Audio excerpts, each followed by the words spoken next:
Hey everyone, I'm your host, Robbie Strazynski, and thanks so much for joining us on episode number 72 of CardsChat, the friendliest poker podcast in town.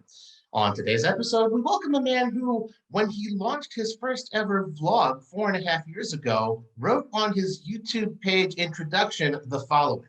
It's just an introduction to who I am, a poker player, business owner, amateur DJ, producer, clothing designer, marketer, content creator, copywriter, and basically any other task related to being a solopreneur.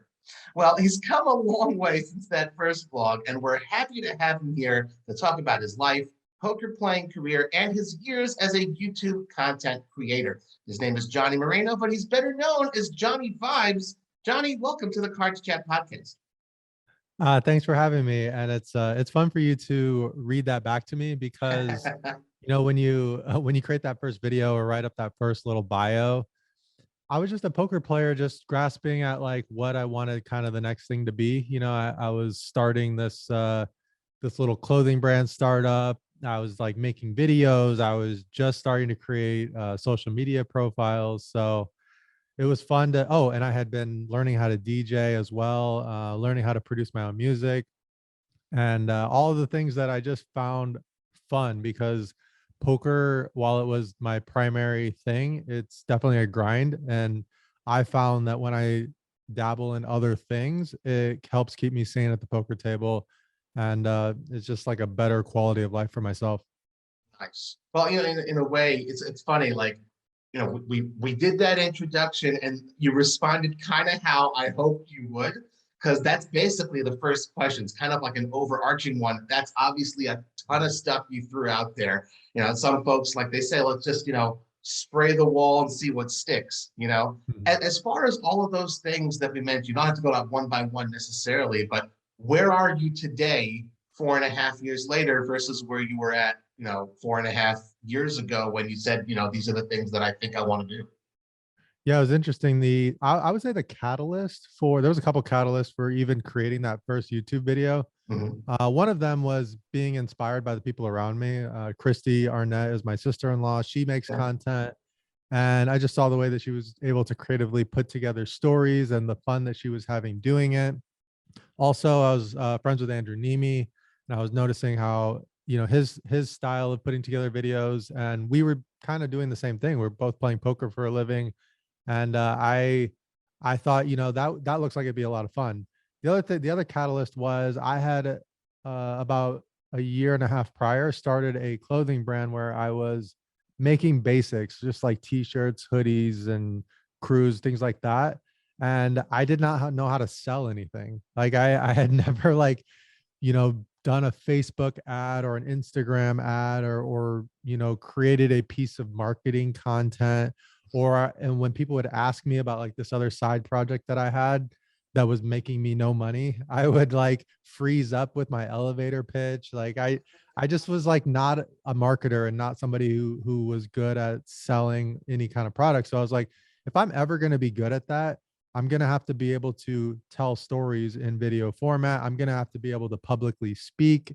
So this is kind of something that I can do to work on everything. I can like have this creative thing on the side, incorporate the music things that I love, learn to tell better stories, learn to be a better marketer, be a better public speaker. I thought that if I created a YouTube channel, that it would just help me with all of these things. And I never thought that it would be a place where people would subscribe and like follow along and become part of a community. I just thought it was something that was going to be fun, that would help me get better in all aspects of my life. That's fantastic. Well, like you said, you certainly have come a long way. It's funny to hear, the great Johnnie Vibes say something like that. Like from those humble origins, you've become someone who's clearly excelling at all those sorts of things. I do kind of have to ask though, so almost like you already knew at the time when you were starting to design your clothing that you didn't know how to sell. So what was it that kind of motivated you in the first place to design this clothing? You just wanted to exercise creativity, or what? Yeah, so I went to EDC, I don't know, maybe like 10 years ago, and I was like really inspired by the way that people were able to take songs that people recognize but repackage them in a way that I had never heard before with like different remixes and stuff. And a lot of times people at EDC are like showing off their remixes of songs that you'd hear on the radio, but you'd never heard it this way. So I was like, I kind of feel like that could be something that I could learn. So I went home, downloaded Ableton, started like mixing this music, showing it off to my friends. And then I'm like, if people are actually going to listen to music, they're probably going to like want to see a video with it. So then I started like doing little travel videos of me and my wife and stuff. So I don't even remember what your original question was, but but like that was like one of oh yeah. And then I was immersed in like with being immersed in the music culture and having this creative thing in the music culture and the videos of the travel videos and stuff. I was also kind of in the streetwear culture. Like I really liked just like I've always kind of been a little bit progressive with the way I dress. And I'm 6'5", slender frame, and a lot of the clothes that I would try to buy just didn't fit me. So I was like, I want to kind of design my own clothes and have them be like more of a progressive streetwear flair. And that's what that was. It was just more of a something that was fun for me. But then when I started actually making them, I'm like, okay, now how do I sell these things? Right, You know, right. it's funny because when I started creating this thing, I was never thinking like I'm gonna grow this into a huge brand. It was like I want to learn how to do something that will like be added to my wardrobe. And then after a while, I was like, okay, I'm spending all this money on it. Like I should probably learn how to try to like sell the items that I'm making. It's interesting, but in a way though, like it kind of points to something like so many people like do you eat to live to eat, that sort of a thing. You didn't get into it for the wrong reasons. Like you found a way to kind of turn something you're passionate about into a way to make a living from it, and obviously that goes for poker and your other pursuits too. Well, So I mean, that's that's the huge beautiful. thing about poker. I feel like so many people get involved in poker because they see it as a path to more freedom in their life. You know, Hmm. you get to like choose the hours that you don't have to make this grand entrepreneurial investment into a startup. You can Right. start with a small bankroll online, grinding out micro stakes, move up to another higher stake. Perhaps internationally, it's not so easy to play live because of how the poker rooms are, the rake structures, how few and Sure. far between they are in certain cities. But if you live in America, there are plenty of cities where you could grind out a nice little living with in certain places with not a high cost of living as well, playing like relatively modest stakes. So I think that that's one of the things that poker offers people is that opportunity. If you become good enough, you can create some freedom in your life. But what ends up happening is people start making money and they get married to poker as well, and they start grinding it out 40, 50 hours a week, making more money, but then raising their standard of living as well. Right. So what I tried to do was reevaluate. It's okay, why am I played poker because it was my path to having more freedom in my life, being able to spend more time with my wife, being able to go take trips and things like that. But if I'm always grinding and not mixing in learning how to DJ or starting this little clothing thing or making videos, then or traveling, like why am I still doing this? Like this is creating not the thing that I wanted in my life. It makes sense. Again, my next question is a poker question, but I realized those of you who didn't know what EDC meant, that's the Electric Daisy Carnival. Mm. So the big festival in Las Vegas, right? When Yeah, does it take place? it's electronic music festival in Las Vegas every Yeah, year. Um, it's like the Super Bowl of music festivals yeah. and the biggest production. They spend tens of millions of dollars on production, and they invite And all I think the the highest charges of Uber and Lyft also all year. oh, it's crazy. Yeah. I mean, that's actually the one downside of it is it's really hard to get in and out. Right. All right. Well, you talked about grinding up a bankroll. That's something that when you started your first vlog episode, you had said, you kind of told your, burgeoning audience out there, I'm embarking on a 10-week challenge and I want to run up $30,000 playing 2-5 and 5-10 no limit. Mhm. So I kind of wonder at the time, was that just sort of supposed to be it? I mean, you've got 110 episodes of the vlog now. At what point did you say, you know what? Let's just keep rolling with this thing? I actually remember the exact moment. It was Wow. episode Okay. number 7. Okay. And it's interesting because when you upload a piece of content, you'll get emails that say so and so commented on your video. Right. And so I would get those every once in a while that was like, oh, so-and-so commented on your video. And then I remember on the 7th video, I stopped getting those email notifications. And Oh, okay. I went to bed and I'm like, oh, this video must not be doing well.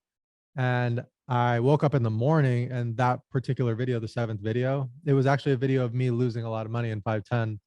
And I think a lot of people related to that feeling of loss and like the despair at the poker table. Mhm. And YouTube figured out that people were liking it. So it stopped notifying me and it just Huh. let the comments start flowing. And I woke up to like 300 comments, Wow. which none of them came through as an email notification. So I was surprised to see so many people watching it. And I a lot of the comments were, please don't stop making, please keep making videos after 10 videos. Huh. So it was kind of like this fuel to, anytime you're doing something and you're getting like positive reinforcement from people, it gives you like the little bit of like extra energy if you have any doubts that maybe you should keep going. Yeah. So I was learning, like I look back on some of those videos and like the composition of some of them and the audio and the exposure, my face was all blown out from too much exposure and I was backlit, and like Yeah. all these little things that I learn along the way that I try to incorporate into my next video. And I just had a video that I uploaded yesterday. Mhm. And, I feel like that video would have never been possible yesterday with like all the clean cuts and the clean edits and the transitions and the good audio and the, well lit, you know, everything that went into making it a nice video would have never been possible if I didn't have those terrible videos up front with the bad audio and terrible composition. So it's just like this learning thing. And every video just trying to get better, trying to put something out there that resonated with people. And, it's a reinforcement. And there's times when I get burned out and, maybe people aren't watching as much. And I go for a month and a half without uploading a video. And then I'll upload one and it won't get that many views. And I'll start like, second guessing, why am I doing this? And it's just like one of those things where the outside influence, as much as I don't want it to, people give me energy. They help me create bigger things, so same thing with Olga in my life, with the way that she supports me. My audience actually does that. It's crazy. Like the comments, like I'll read a comment and I'm like, okay, I'm fired up to make some more videos again. Like this video resonated with this one guy in New Hampshire, said it made his day better. Like now we're making more videos. Awesome. Awesome. That's pretty cool. And I'm sure that folks, fans of yours who are hearing that, they've heard that many times over the course of your 110 plus videos. Take us, maybe perhaps a little bit on a deeper dive. You mentioned that this learning process. Obviously, every time you make one, you learn something new. You learn something new. But have you ever, and poker players like to say they got in the lab and they started studying. Did you ever do that sort of a thing as well? And, I don't know, do like I don't know, an intense, like, how do I make it better type of thing, look for instruction, or it was just sort of, some people learn by playing and just, correct one little thing at a time. Yeah, it's an interesting question, but pretty much anytime you're going to dedicate something like a passion, when you're growing within that thing, it's going to be fun. The moment that you Okay. start plateauing or declining in your knowledge or your proficiency at that thing, it's going to become less fun. So whenever I hear people tell me poker isn't fun anymore, Hmm. in the back of my mind, I'm always thinking it's because you're not learning. It's because Hmm. you're not pushing yourself to get better at the game and you've kind of plateaued. And the things that I've done in poker to curb those kind of things are, I started staking someone. I started coaching other people. I started playing tournaments, and like tournaments aren't something that I'm an expert at. So now I'm learning things within tournaments. So getting the lab is kind of easy for me because with tournaments, there's like so many things that I don't know. So all I need to do is pull up, one of these softwares like Floptimal and just like study 20 to 30 big blind range. Like I spent my whole career over 100 big blinds. So this is fun for me. This is like easy and new and things that I get to do that are fun. So it's the same with making videos. It really is. And like personally, the way I attack making videos is where I always want to be learning new things and trying new challenges. Is I'll watch other people's videos for inspiration, not necessarily within the poker space, but just on YouTube. And I'll find good content creators. And there was and then sometimes I'll even watch tactical videos, the same thing in poker, like tactical videos. In poker, we'll watch a video that like maybe teaches us about bet sizes on certain board textures, right? That's very tactical. And then we'll watch another video, like an EMI video where it has drone shots and, and it's more of a lifestyle video. So like, there's ways to be fueled all the way. And like for instance, with making videos, I bought this mouse recently and it has all these buttons on it. They're like programmable buttons that like come on the mouse. And I'm like, how can I use this mouse to make my editing quicker? So like I went down a rabbit hole to figure out like, can I assign buttons for like breaking clips in half? Can I assign buttons for zooming in on the timeline? So it's like now I've gotten a little bit more proficient at editing because I spent time going down this rabbit hole. It's like that's just like a tactical thing. It's just like having love for the thing that you love doing and going down this rabbit hole. That's really what it's been for me with videos, with making music, with poker, with all of it. You mentioned Floptimal. Gotta give the shout out to Jesse Sylvia. That was our interviewee in episode number 47. He talks about that app if you guys want to learn a little bit more about that. You mentioned this. You seem to have this sort of natural curiosity. Is this something that kind of just sort of developed as an adult, or do you have it as a kid also growing up and you always were like, I don't know, climbing up trees and exploring things? It's really funny that you mentioned that because my wife talks about this all the time.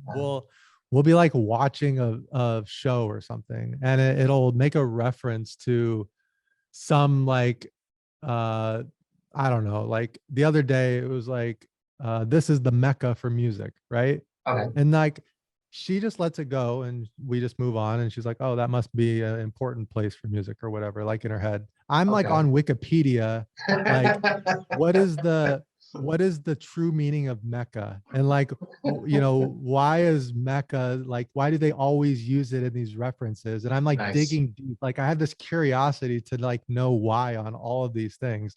And she's always like, why are you always doing that? So yes, it's something that's kind of always been a part of me. That is funny. That's funny. So you've taken this 4.5 long year journey thus far. You've mentioned how you've progressed as a vlogger and gotten better. How about on the poker side? How have you, how do you look at yourself as far as your style of play and your performance? Do you also evaluate on that? Yeah, definitely. And this is a tough one because it's really hard to be great at poker unless you are all in. And it's really come face to face with myself because of my close relationship with my brother Andrew, who is a longer professional than me. He's been a professional poker player for probably 17, 18 years now, maybe close to 20. And I've only been a professional player for 14 to 15 years. So he's got like more time in the saddle. But there was a period of our careers, probably 5 years ago, where we were playing the same stakes and we had basically had the exact same hourly. And at that point is when I started going down the let's do these other things, like let's start making videos, let me invest some time in music, let me invest some time in this clothing thing. And he was like, let me invest some more time in solvers, let me like go down this path of like really getting good at poker. And that was like his one focus. And I saw our win rate start to diverge and his just climb higher and him get more versed in tournaments and become just an absolute monster at the poker table, while I was kind of just treading water and just like kind of going down like a more mediocre path. And it was a realization that like if you want to be great at poker, you have to be all in. So while I study and, being around my brother is like impossible not to study. Like every time I see him, he's like, well, look at this hand where I check raised this guy and then this turn card came down and I was going to be barreling 90% of my check raises here, but then this changes the board texture. And now I think that I can use a blocker sizing, or maybe I should check here. What do you think? And I'm like, like it's impossible to escape, when I'm with Andrew. Like, he's going to go deep down the rabbit hole. So I'm still like in it. I'm just not as in it as him. So I'm still progressing, just not as much as I would like, but I do recognize that if I were to progress as much as I like, it would require me giving up some of these other things. And I don't know if I want to, like I really love the balance that I have in my life. I love the freedom that poker has given me. And the more that I invest that time into that, the less I get to do these other things and have this balance that I do crave. Phenomenal answer, and obviously you're tremendously self-aware, and I can understand that struggle when there's two kinds of things you want to do. It's kind of like that sliding doors moment, like Yeah. that you have, that you described. Very interesting, and obviously, you continue to keep your finger on the pulse. Sometimes you can swing a little bit one way, like you say, you take a month and a half break, and maybe that's when you dedicate a little more time to study, and then you can always, swing back to the vlogging. Very interesting answer. Obviously, you said you have these pursuits, you have this curiosity, you're doing what you want to do. Do you kind of actively measure success? Is it more of like, oh, I've got, X number of comments or views and the analytics kind of thing? Or is it, that feels good, I just hit publish. That's the successful feeling. Which is it for you? I would say it's a little bit of both, because while I love the process, and like having a process where I feel enriched and happy, and, putting together a little edit and showing Olga and, my friends, like, look at this like little joke that I made. What do you think? And they're like, it didn't really hit, didn't really land or whatever. Like, that is still fun for me.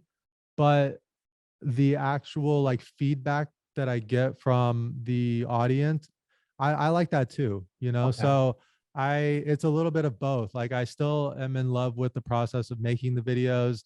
And if the feedback loop of people telling me that they like the videos completely went away, I would still have fun making the videos. Mhm. But it just adds like a little bit extra juice, a little bit extra motivation to work even harder on the next video. So it's both for sure.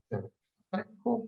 Okay, back to clothing for a sec. Again, you clearly have, like you said, you're progressive in your dress, but clearly, you have some sort of an enthusiasm for fashion in a way.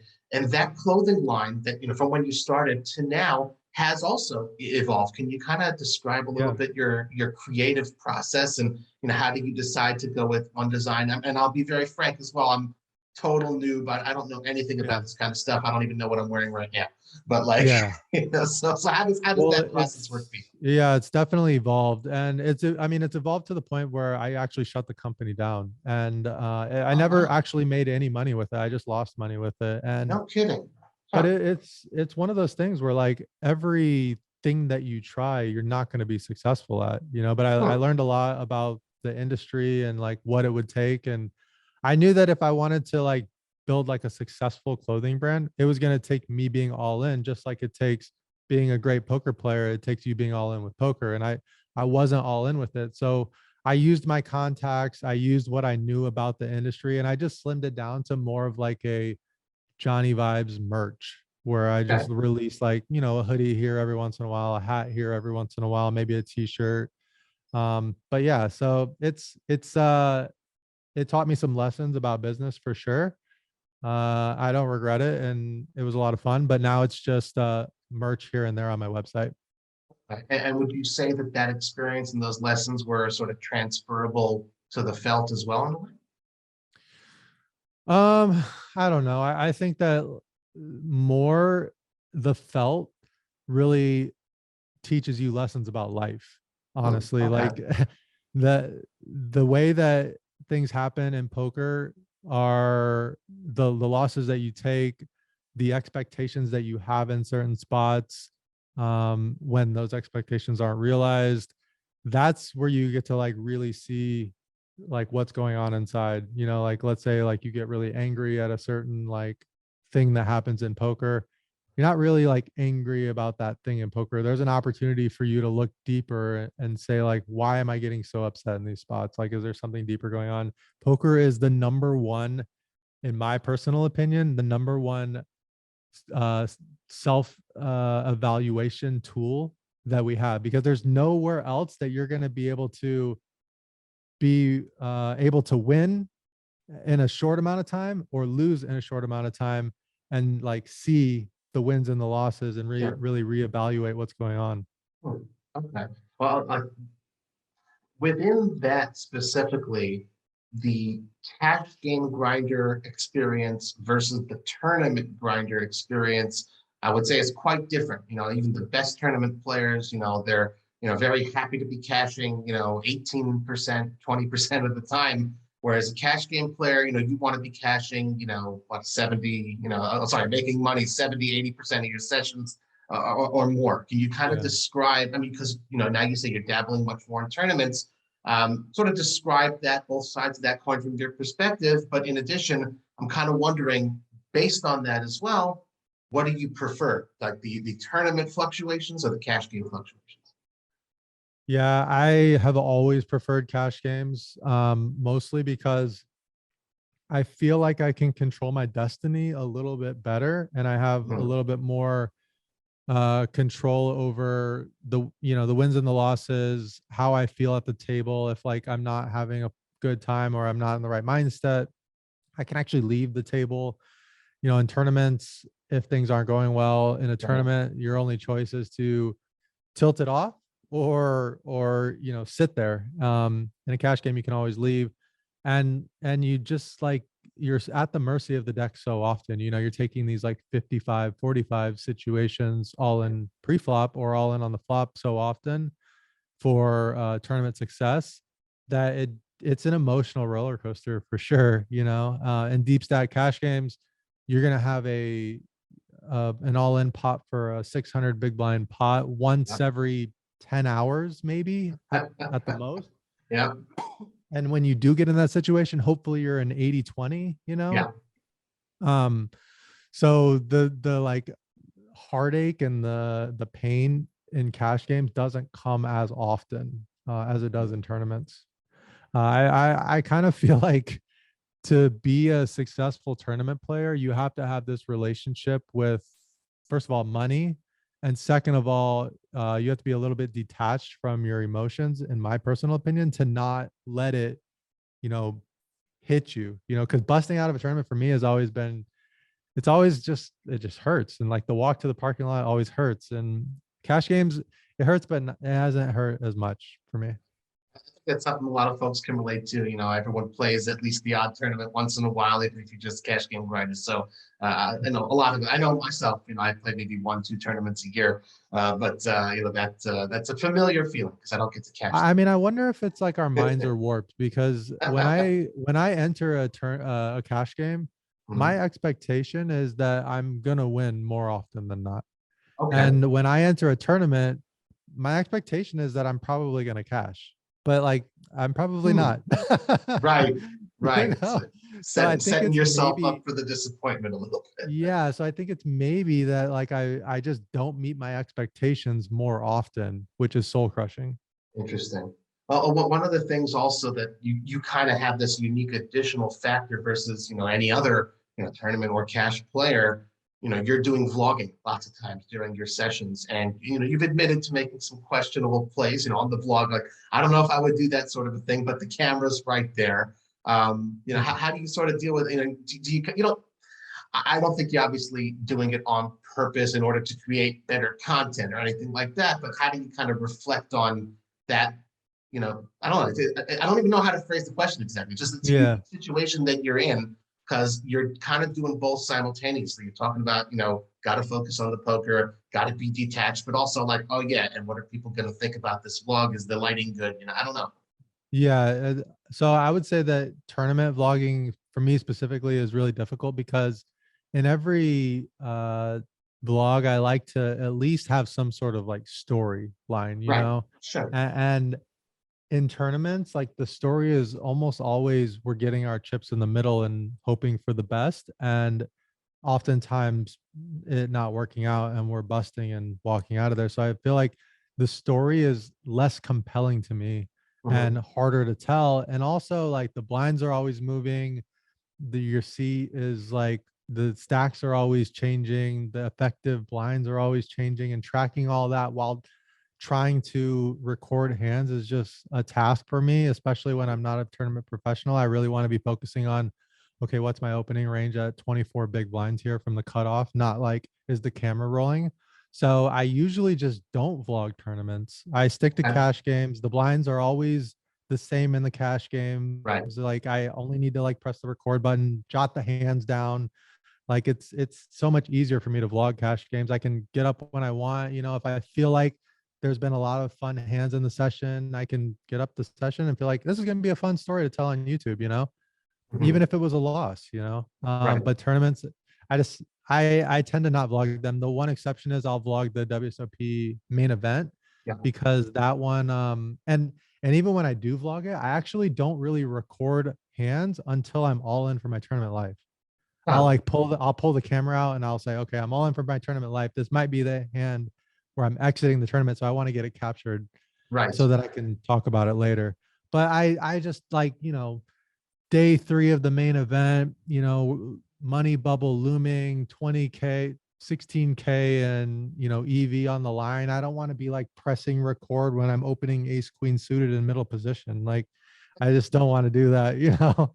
I understand that. When you talk about the main event, you know, the main event, obviously it's everyone's, you know, bucket list kind of dream to play. You've cashed in the main event 5 times. That's a pretty cool thing. And it's kind of like a known thing that cash game players tend to, you know, overall, you know, as a, you know, generally speaking, overall tend to do better, have a little bit of an easier time in the main event because it's just so well structured. It's so deep. You kind of tell us a little bit about what it means to you, just first of all, to play in the main event, and then, you know, to have cashed so many times. Yeah, I mean, what a dream, man. Yeah. I started playing small stakes poker with my brother, you know, and the, you know, the thought of winning a couple $100 in a session was like amazing. And I remember just being so happy with those sort of things and thinking that the main event was just something that was like, you know, like astronomical goal, you know. Mhm. And then the very first time that I played it, like 10 years ago, I well, the very first time I had the opportunity to play it, I won a seat on Full Tilt Poker. It was a $12,000 package like 11 years ago or something. Yep. And I was too scared to play it. You know, I Huh. was like, Wow.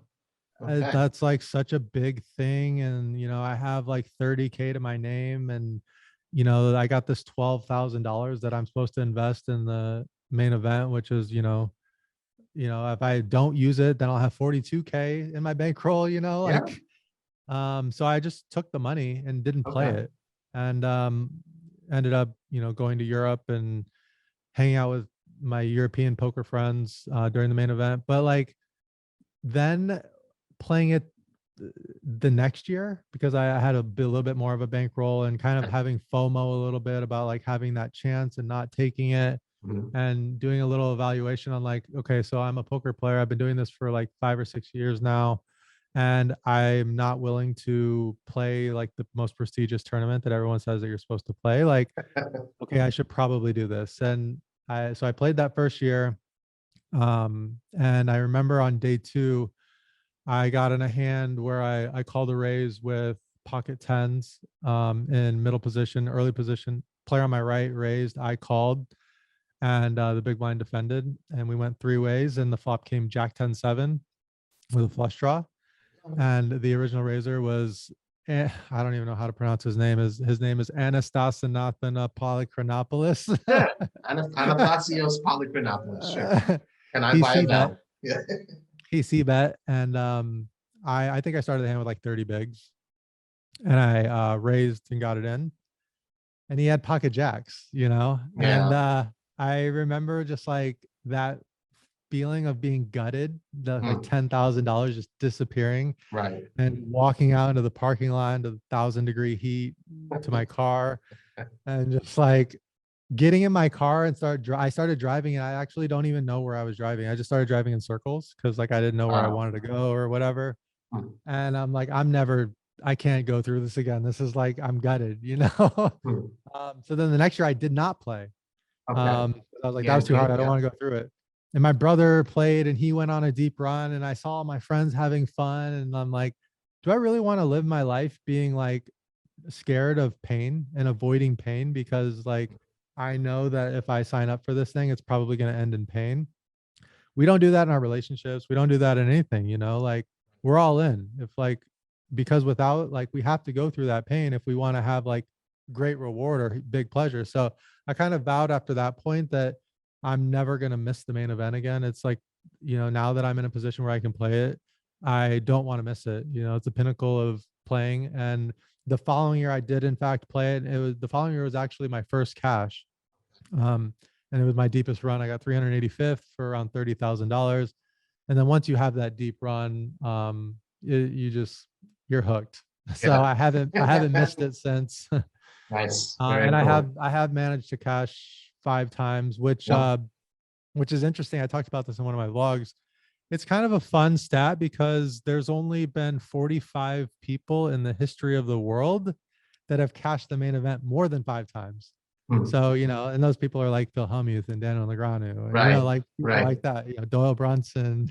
Yep. So it's fun to have that stat, even though, you know, at the end of the day, cashing the main event isn't like gonna, you know, write me any records or, you know, pay for my lifestyle or anything like that. Sure. It's just kind of a fun little stat.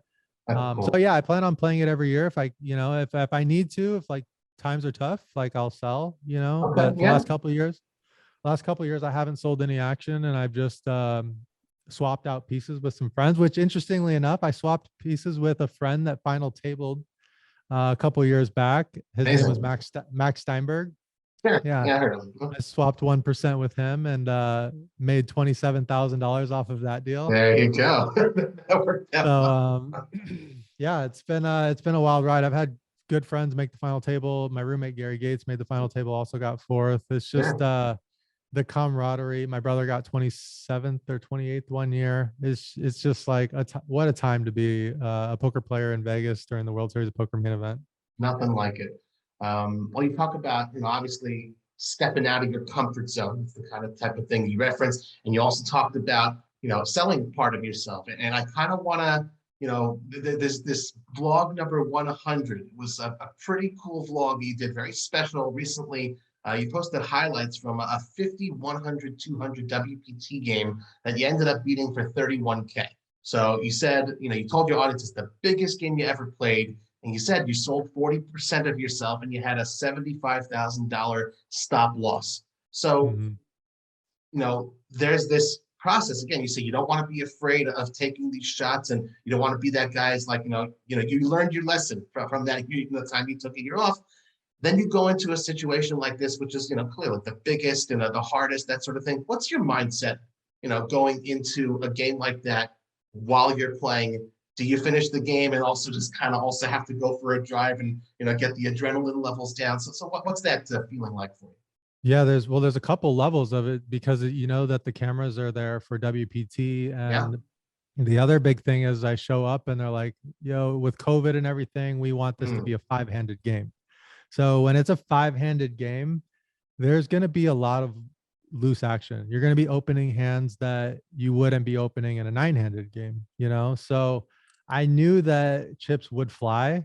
So I was definitely nervous, and you sell action so that you can help relieve some of that financial stress, and hopefully some of the nerves will go away. But when you add in the cameras, when you add in this biggest game that I ever played, when you add in Faraz Jaka is in the game playing wild, and you add in that there's a rich businessman who carried out a garbage bag full of $1 million from the blackjack table on my left, who's not folding any hands. It's just I'm three betting to I don't remember. I think I would like three bet. There was one hand where I three bet to like $1,800 with ace queen and I get called and I'm out of position, and I'm just like, Scary prospect. Yeah. yeah, it's like it's a decent spot, but it's still like I have ace queen and the flop's probably gonna come like 8-5-3, Right. and like and I have this maniac on my left, and we're $25,000 deep, and I'm just not used to these spots. So it's really hard to separate yourself from the money in these spots. The way that you do separate yourself from the money is through repetition, and I just don't have the reps at that stake. So I was nervous, and luckily for me, that scenario did happen where I did have an ace queen and got called out of position. Um, got a raggedy flop, continued. The queen came on the turn, and it just made life so much easier, Sure. like now, now I have top pair, top kicker. That's But easy. so I definitely had some good situations in that game. I, I was, we were in there mixing it up, but we made some hands. So we won some pots, and it ended up going in my favor, but it could have easily gone the other direction. I'm just so happy that my debut in a massive game like that went well for me. You say debut and getting in the reps, is that something you do hope to do a little bit more of and then shot take a little bit more? Yeah, so it's one of the things that I've kind of come to the realization is that, playing grinding the 2-5 and the 5-10 isn't really getting my competitive juices going as much anymore, Okay. which is one of the reasons why I've mixed in tournaments. Right. Um, and I don't want to go backwards, I want to like continually be moving forwards in whatever I do. And the way to do that is create better content, play in higher stakes, and tackle tournaments so that I can start having success in tournaments as well. So like those are the big three things that I see for the next level for me. And thankfully, because I do have this channel, the Johnnie Vibes channel, I'm able to get on shows like Hustler Live, and I'm able to get on these live streams and get these invites. And if the game ever feels like a little bit too uncomfortable for me, I have a network of people that are close to me that are willing to like buy my action and coach me for free. There you So go. it's just it's been a byproduct of having the channel have success that people don't really understand is there's money that I've made through having the channel that isn't necessarily tangible with the channel. It's the Right. intangible things. It's Right. having access to like these world class players coach me in massive games and have bankrolls for these massive games because they're willing to back me. So For sure. it's been huge in so many ways to have this channel. Cool. Well, one of the things that I think that combines those three things you said, playing for higher stakes, right, in tournaments, and what was the third one? And the third one was creating more compelling content. Like I actually want to Right. make a documentary. Like, Okay. like YouTube vlogs are fun, but the next level is creating a story that is more widely viewed by someone maybe outside of the poker. Right. Like the dream is maybe I produce something that could be like on Netflix one day or something. Like I don't want to limit myself, but I do want to say that I want to create higher quality, more compelling content that's For sure. on my channel. So those are the three Sure. things. Well, Higher the quality Netflix. content. Yeah. Yeah, yeah. So, well, the Netflix of poker is obviously we've got, we're thankful we have Poker Go, and that's always like those three Yeah. things. The nexus of it, in a way, is the Poker Go studio, and you did get to Yeah. play there recently in the Run Good Series Pro Am, and you captured a little bit in the vlog.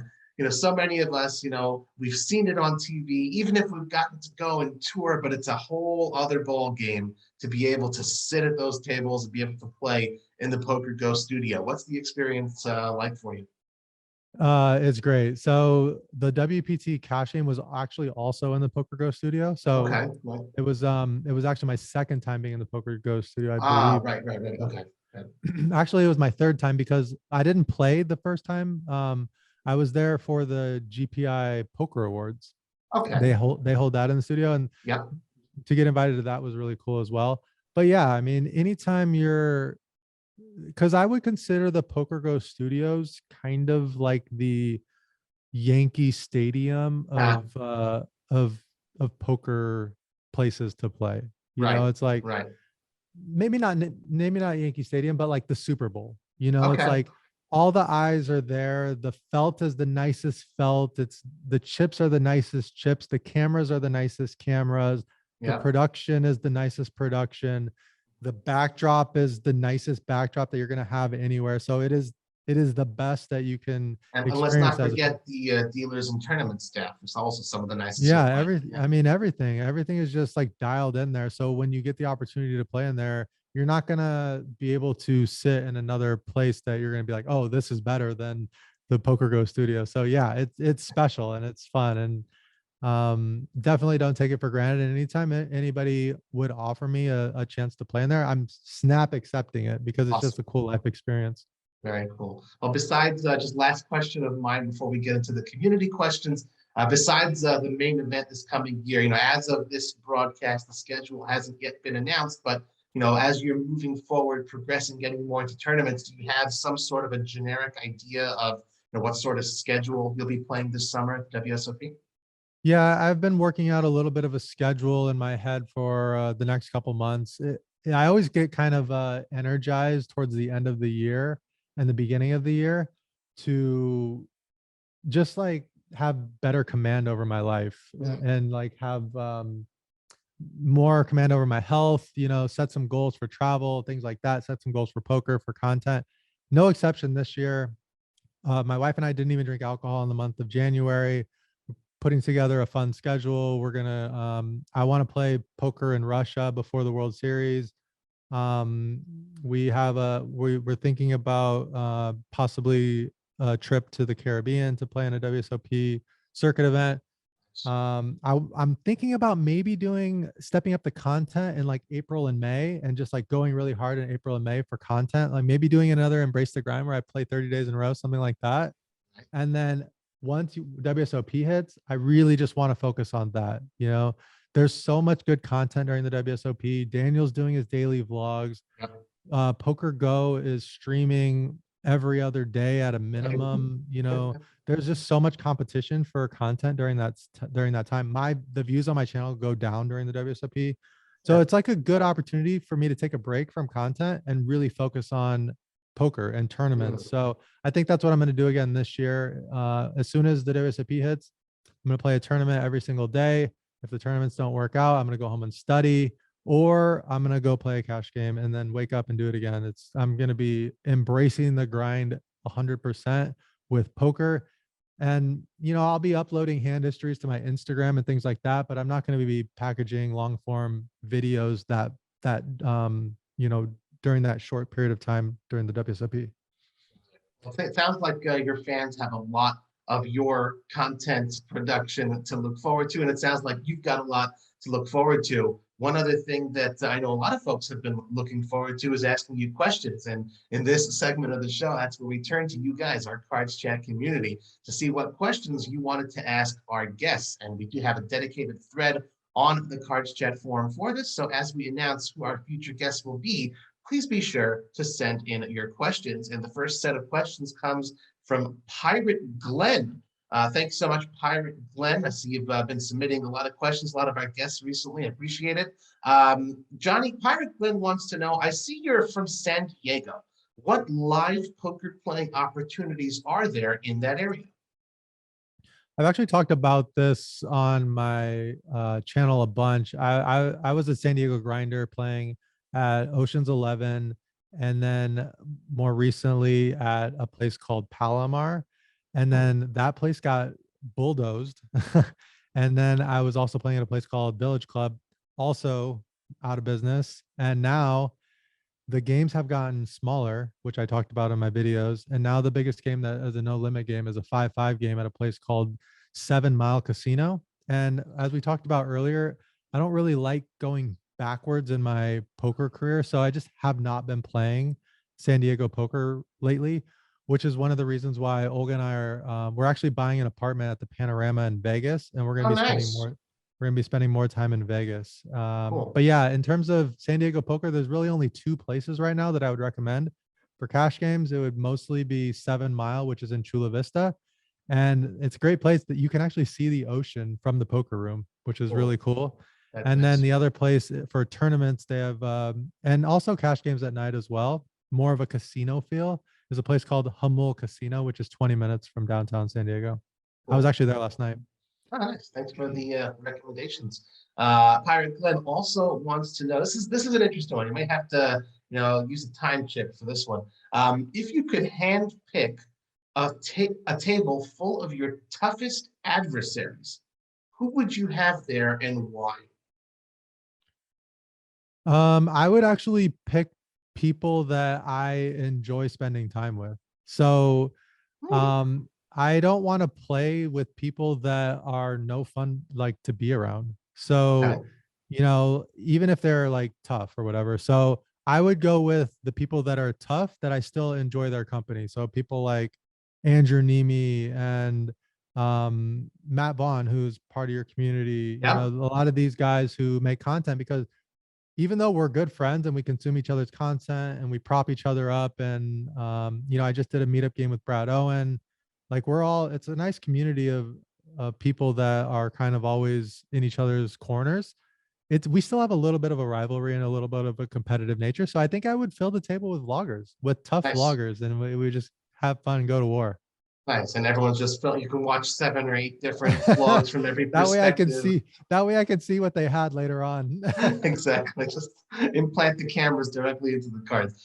Just since you mentioned him, Andrew Nemi, that's episode 52. Matt Vaughn, CardsChat Ambassador, episode 54. This is 72, guys. So, especially if you've gotten this far, 71 other great interviews that you guys can check out after you finish this one.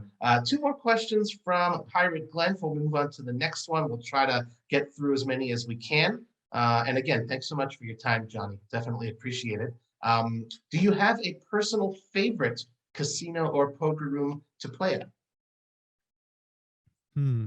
I would say that coming up, because I did a lot of Vegas grinding in my early days of being a cash game grinder. The win was always like tops for me, just because of the ambiance, the feel of the place. It felt like the players that you were playing against, it wasn't their rent money, like you got to interact with interesting people who were business owners. And I remember playing at the Win one time with a Turkish footballer who was on the Turkish national team. And just like talking to him about his life and just like the interesting people that you meet at these higher end places. But the other thing is, Planet Hollywood, when it first opened, had this really beautiful poker room, and that place just has so much nostalgia for me. Unfortunately, it closed down, and even before it closed down, they moved it into the middle of the casino. And once they moved it in the middle of the casino, I was done with it. But Too much the noise. original, like, beautiful room, dedicated room, right when you walked in, had a great staff, great $60 nightly tournaments. It's just like, I have so much nostalgia attached to that place that that was my favorite, honestly. Love it. You did mention the Win. I just have to point out, I know it's not about me, but I had to say it. I played at the Win twice. I am undefeated, have not lost in either of my 2 sessions at the Win. Not too many players can say that. Just saying. No, definitely not. If there was, from last one, Pirate Glenn, if there was one thing you could change about the game of poker, realistically speaking, what would that be and why? Realistically, okay, that's the tricky part. Yeah, Realistically. exactly. Let's say you have a magic marker and you're part of the TDA, for one day. Yeah. Yeah. I think that I would probably ban 10-handed poker. Yes. Yes. And push to ban 9-handed poker and just strictly be 8-handed poker. Seconded. So much more room at the table. You get to play more hands. It's just a more fun environment. I think that it could help save No Limit Hold'em in general, just having less players at the table. Love it. Such a great answer. And look, frankly, for the silver lining of this pandemic, where you needed a little bit more social distancing, you saw so much 8-handed poker. That's one thing. Beneath the masks, everyone was real smiling and happy. It's nice to have all that extra elbow room. Great answer. Fantastic. Chica Bonita, thank you so much for sending in these questions. This question I really love, speaks to your beautiful generosity, Johnnie. Veronica Brill launched a fundraiser to get a special car for KL Cleaton. Wonderful guy. He's got special needs. You decided on your own, I'm going to donate $10,000, and it's a very noble act. Chica Bonita wants to know, why did you decide to participate in this? Have you done similar things like that either before or since then? Yeah, I've always kind of, so Olga and I did this, we've been big into personal development, and it's something that she's really like pulled me into, and I've embraced it. reluctantly embraced it at first, but now Okay. it's just become like something that I recognize that the more that I do and give to people, it actually has this like inverse effect of fulfilling me. So it's I don't want it to seem like it's like this altruistic thing. It really is like self-fulfillment. The more that I'm able to help other people, the better I feel about myself, the more pep I have in step in my day, the more pep in my step I have throughout the day.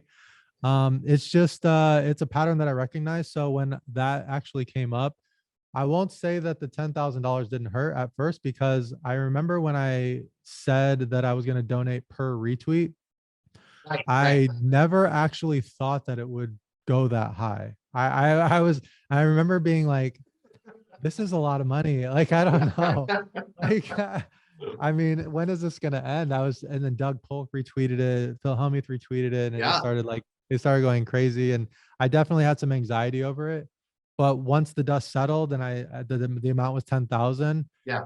anytime it's an amount where it like you feel it, Sure. it actually means more. So Hmm. once I handed over the 10K and like we had a phone conversation, I talked to his dad and I talked to Hmm. him, and I just felt the gratitude in their voice. And I recognized the difference that I was able to make for them. It felt so good, and something that was causing me some anxiety at first ended up being one of the coolest feelings that I had in recent memory. And being able to help him like that, we have a great friendship. We talk fairly frequently. It's been a huge blessing that I was able to do that. And the $10,000, while it was like a lot in the moment, I don't even think about it anymore. It's gone, and like all I think about it are the warm like feelings that I was able to help him, and that's what I'll hold on to forever. Not the feeling of like handing over the 10K. Right. Yeah, that is so beautiful. Wow. Thank you. Guys, replay that last 90 seconds of that. That's just a beautiful answer, beautiful sentiment. Next one from Chica Bonita. You mentioned folks whose work you admire in the vlogosphere. How about at the felt? Do you have any poker idols? Chica Bonita wants to know. Yeah, I will say that my top one is, it's just like the easiest answer because it's just so true, is my brother. Okay.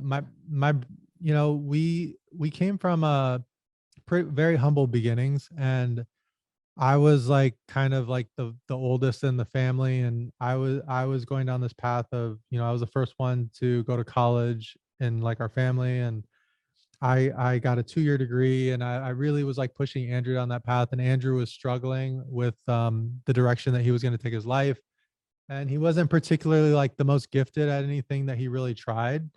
So he's kind of always lived in my shadow a little bit, and to see what he's done at the poker table throughout his 20-year poker career has just been mind-blowing for me. And like now, like, growing up where I was kind of always the one guiding him and, showing him the ropes in a lot of way, like he just is like so much more evolved in a lot of ways, and especially in poker, and seeing him win like the $1.5 million that he won during that tournament, 10 months ago, and just like continually making deep run after deep run, and just I'm just like so proud of him. It's just absolutely mind-boggling what he's been able to do with the tools that he had coming up. So I'm super proud. But outside of my family, the people that I have watched from afar and been really impressed with, number one, I would say number one on my list is probably Garrett Adelstein. He's someone that's been part of the community of poker players that I've been involved with in the Southern California scene. Sure. And the way that he handles himself at the poker table, the way that his humility with talking about mental illness and some of the struggles that he deals with, anxiety, and the fact that he's willing to play on a poker stream and play these massive pots, and the seemingly lack of fear that he has. I've played with him a couple times, and I remember that the times that I played with him, probably like I haven't played with him in over 6 years, but I remember playing with him like 6 years ago at a 10-20 game at the Commerce, and he literally raised every hand, Mhm. and no matter what your stack was, it was in play, even if it was a single raise pot. So let's say Wow. you have a $20,000 stack and he makes it $50 pre-flop in a 10-20 game. if you call that raise, there is a chance by the river that your entire $20,000 stack is going to be in the middle. And there's not many players that you can say that about, you know? And that fear that he instilled into me at the time was something that I was kind of like awestruck by, and kind of always watched him from afar, and like admired that, because that hasn't been my style of game, you know? Like if I'm getting in all of my, 1,000 big blinds, it's because I have the nuts. And if Right. Garrett's getting 1,000 big blinds in, it's either because he has the nuts or he knows that you don't. Right. That's definitely a different level of player. I love it. We got two more people asking questions here. Thank you so much, Crystals, for sending these questions in. Crystals wants to know, you originally moved to Las Vegas for work. How long did it take for you to find poker? Yeah, well, it was tricky because I actually, my brother was a poker player prior to me moving to Vegas. I helped Right. him move to Vegas, and I remember the first time we moved him down there. It was right over Christmas, around that time, like Christmas vacation. We moved him in, and I left and went back to Indiana, and there was like a 6 month, 5 month period where he was there and I was back in Indiana working as a software developer. And that was the first time in our life where we hadn't really like lived in the same place, have a very close relationship, 2 years apart in age. And I missed him a lot. And I was like, I want to go back to Vegas. Like, I'll find work in Vegas. It's just, I need to be near him. Like the lifestyle just seems better there. So I went there in May for Memorial Day. And I just remember it was like, 80 degrees at night, and we were drinking a beer on the strip, and I was just watching people go by, and I was like, I don't want to leave. Like, I just want to stay here. Like, this just feels good to be here. So I made the decision in that moment that I was going to come to Vegas. I went home, and about 3 weeks later, I was back to, putting my things in order so I could go back to Vegas. I told my work, I'm leaving, I'm going to Vegas. They're like, that's fine. Like, you can write software from Vegas. Like, it's no big deal.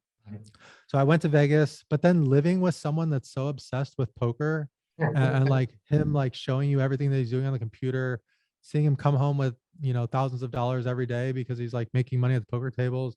And he's this wealth of knowledge just showing me how to do it, like step by step. I didn't even have to really go through the growing pains of like losing money at poker at first. Like, he gave me this blueprint. Like, if you play this way and watch me play, I watched him for months and months and months. Before I invested a single dollar, I was like break even at worst, you know? Right. So I started like being around him and doing my job less and less. And then eventually my job was like, you're not working out. And I'm Right. like, yeah, I'm leaving. And they're like, okay. So I left and started going down the path of poker full time. And I remember the first couple months, I'm like, you know what, it's okay. Like, if this doesn't work out, I can always go back to writing software. Right. Software developers will always be in demand. But 2 months turns into 6 months, and then 6 months turns into a year. And then once Yeah. you're a year in, you're like, I'm never going back to that life. Like, I've have a taste of this freedom. I have a taste of the first time in my life being my own boss and making money on my own terms. I didn't really see a way that I could go back to it. So from that point on, I kind of flipped the switch in my head that if things aren't working out in poker, either I figure it out or I do something else where I'm making money on my own terms. Right. Right. That certainly resonates with me, and not as a player, but definitely doing all this media creation, everything except the coming home each day with thousands of dollars. That I somehow have not managed to do, but maybe I'll speak to Andrew and get some tips. Acid Burn FX, he will round us off here in the beer level. He's always got the creative questions, so thank you for submitting these, and then we will end off the show. Big one. Hope you're ready for this one, Johnny. If tomorrow humanity ended and today you got superpowers with only one chance to use them, what would you do? Well, we clearly can't extend tomorrow's fate Correct. with our Correct. That is superpowers. a given in the scenario. Yes. I think my superpowers would be I would gather everybody that's important to me, and we would just like have a day of like hanging out and just talking about all the things we're grateful for each other, and yeah, spend it with the people that I love. Wow. I don't think you need any superpowers for that. It sounds like you're Well, pretty close with I them have people already. all So I have people that I love all over the place, so it would yeah. be a superpower to get them all in the same spot. Okay. Allegiant Stadium. Get ready. Got it. Okay. Yeah. And the final question we've got for you from our question asking community, Acid Burn FX wants to know, Johnny, if you can give someone just one piece of advice, what would it be and why? uh I guess the number one piece of advice that I've constantly telling myself.